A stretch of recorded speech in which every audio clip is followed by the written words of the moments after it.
Hey, what up? How you doing? Zerp Olin back again. I'm rocking my favorite hoodie, and this is going to be the topic for the evening. Not the hoodie itself, but the Fung Wah Bus. Now, for anyone not familiar, it was the Chinatown bus that ran to and from Boston to NYC, or from NYC to Boston. It would drop you off on Canal Street in Manhattan, and they also had a line that ran from NYC to Philly and Philly to NYC. So if you're from Boston, NYC, Philly, and you're old enough to fucking remember, then you probably already know. And now that was, if you were going to New York, that was the way to do it. It was, at one time it was only $10 each way. By the time I actually started taking it, they had just recently jacked that up to 15, but still, you can't beat that. And it wasn't only the price, it was also the excitement, because here's the thing. You didn't know if you were getting to your destination or not. You were taking a gamble with that, you know what I mean? Like, most definitely. There was, quite a few instances, and that was part of the excitement. That was a big part of the excitement. Now, for one, those fucking drivers hauled ass. They would get you there. If you made it, you would either get there right on time or not make it at all. And luckily, I made it right on time every time.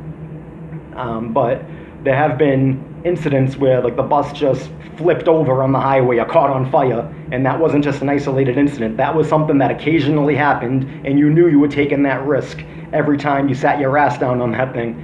It's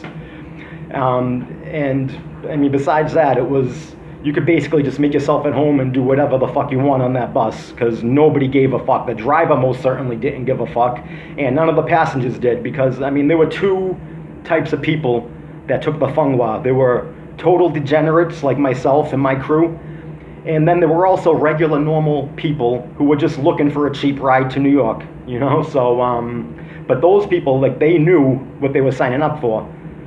They knew what they were getting themselves into, and they didn't care. They just wanted to spend $10 or $15 or 20 or 30 for a round trip, and they just they were just looking for a cheap ride, and they didn't care, and they weren't going to say shit. You could do whatever the fuck you wanted on that bus. You could drink, smoke weed, and I'm talking several years before the states of Washington and Colorado even legalized fucking recreational marijuana. I'm talking about fucking, the days when that was a very illegal activity. You're still not supposed to do that, like, on a bus even today, and you're not going to get away with that shit on Greyhound. Trust me, there. But you could do, if you wanted to smoke rock on that fucking bus, and I'm sure plenty of people have, you could do it, and no one's gonna say shit about it. The biggest risk you would be taking is having some other fiend fucking come up to you like, hey, can I get some? That would be your biggest risk. If you were drinking, smoking, doing anything like that. I'm not even saying I did that, and I've actually even had a couple of rides that were actually pretty, not very eventful, but, you still got there on time. The very first time I took it, now, have you ever been on a bus that got pulled over on the highway? I never have, except for the Fung Wah. The very first time I took it, we were in the middle of Connecticut, probably on like I-95 or whatever the fuck the highway is. A fucking dickhead Connecticut statey pulls the bus over because the driver was hauling ass, as they did. And yeah, so we just got on there and started going off, and the driver got a ticket, everything. And you could tell it probably, that definitely wasn't the first time that happened, but I don't only mean the first time a Fung Wah bus got pulled over. I mean that exact statey and that exact driver probably had more than one encounter prior to this, but that was it. Fucking bus gets pulled over, fucking dickhead gets on and starts fucking yelling at the driver, gives him a ticket, and then we're back on our way. And let me tell you, 4 hours you would be there. Boston to NYC, you would be going from sitting your ass down in the seat in Boston to strolling down fucking Canal Street within 4 hours. They did make like a little food stop, 15-minute, 20-minute rest stop in Connecticut. So, make an exception for that little bit of time. But other than that, like, on the road, 4 hours, you were there. You were there unless the fucking thing flipped over or caught on fire, or the driver got knocked for some shit, or some other fucking shit happened, But it was exciting. You were gambling with your life. And And as far as I know, there haven't been any fatalities. I mean, I could be mistaken, and forgive me if I am, but there have been incidents where the bus just flipped over, caught on fire, like I already said. Those are things that happened more than once, and it was pretty notorious for that, but it was a cheap ride, it was a fun ride. You could do whatever the fuck you want on that fucking bus, and no one's gonna say shit. Even the regular normal people are gonna be like, oh my god, they're smoking drugs. No, they knew what they were getting themselves into, and they didn't give a fuck either. The driver didn't give a fuck.